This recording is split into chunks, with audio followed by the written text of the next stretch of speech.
Do you ever want some cobbler or pie, but don't have any fruit? Come with me and I'll show how easy a wild cobbler can be. I'm Holly Chris from Haphazard Homestead, and I'm glad you're here. I've been scouting out some new places to go foraging. This is a piece of public land, Bureau of Land Management land, owned by all of us. Anybody can pick reasonable amounts of plants and mushrooms from BLM land. It's okay. I don't know what I'm going to find exactly, but it's early fall, so I've got a few paper sacks for mushrooms and plastic bags and containers for fruits and nuts and seeds. I'll have to watch out for poison oak, but it's turning bright red now, so it's a lot easier to see.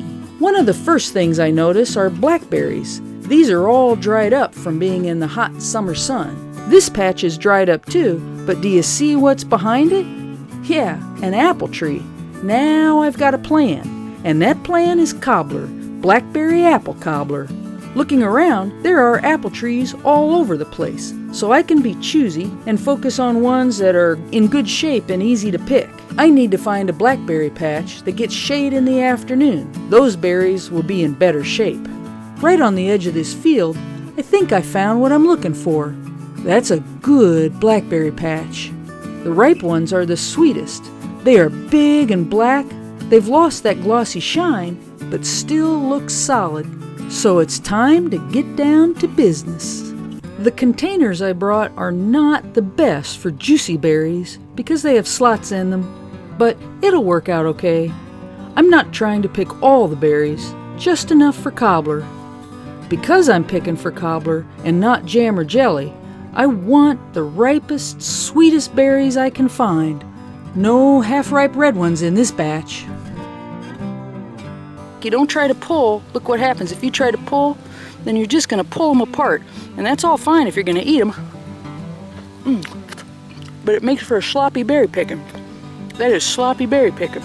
What you're after is to find the berries that you can roll. Just roll them off. See how that's a lot nicer? And if they're too soft and start to squish, it's all right, you can pass them on by. Just roll it off, roll it off, roll. That didn't take long at all, and I only got wounded a little by their thorns. Not bad.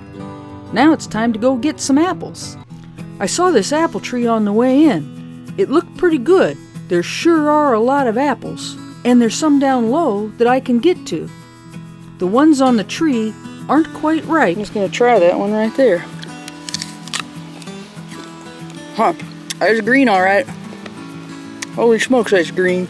But the ones on the ground are just right.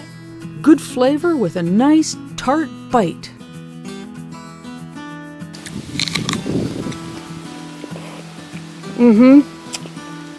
That's a good apple. It doesn't take long to get enough for a cobbler. I load up my bag, and it's time to head for home. Now it's time for cobbler. Making cobbler is easy as pie. Easier, really. The filling is just two things, the blackberries and the apples. The blackberries are sweet, and the apples give it that tart little snap. I wash and core the apples and cut out any bad spots, but that's about it. I can tell these apples are truly ripe because their seeds are brown, not white or light green.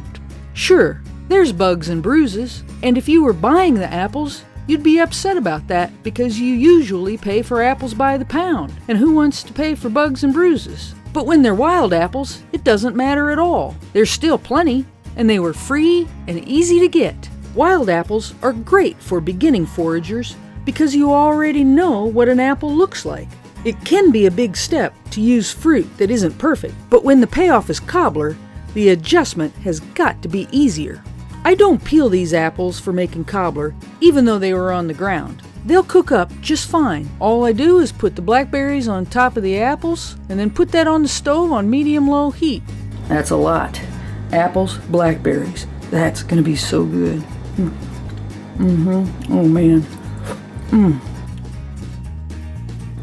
Those are good. I start cooking the fruit on a low heat. I crush the blackberries and add a little water at the start, but no sugar. Those really ripe blackberries are super sweet already. I put the apple cores and trimmings in my compost pile and clean up a little, and then check in on the fruit.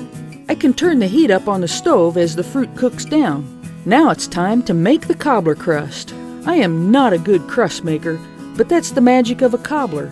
It doesn't even really matter very much. If you have any crust making tips, let me and everybody know in the comments below. And I'd really like to know if you have any wild apples or blackberries in your area too. Do you make anything with them?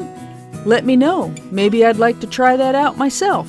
I've enjoyed gardening and foraging and eating it all for a long time, but there's always more to learn. So I appreciate hearing from you. And if there's anything I can do to help you enjoy the bounty from plants or mushrooms, let me know.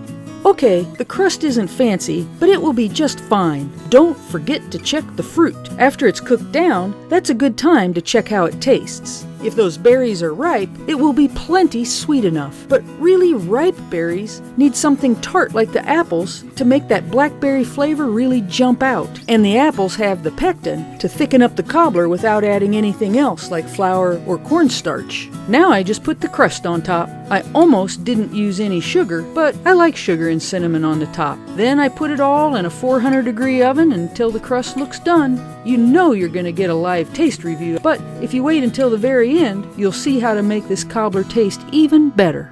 I let the cobbler cool off before I got into it. I'll show you right now how good it was. That was delicious. I licked my plate. You don't need any flour, you don't need any sugar. Pick the really ripe blackberries, thicken it up with the apples. Secrets of a great cobbler, no matter what you do with a cobbler crust on the top. If you want something even better, just add some homemade peach buttermilk sherbet, but that's for another video. I hope things are going well at your place. Thanks for watching. Bye!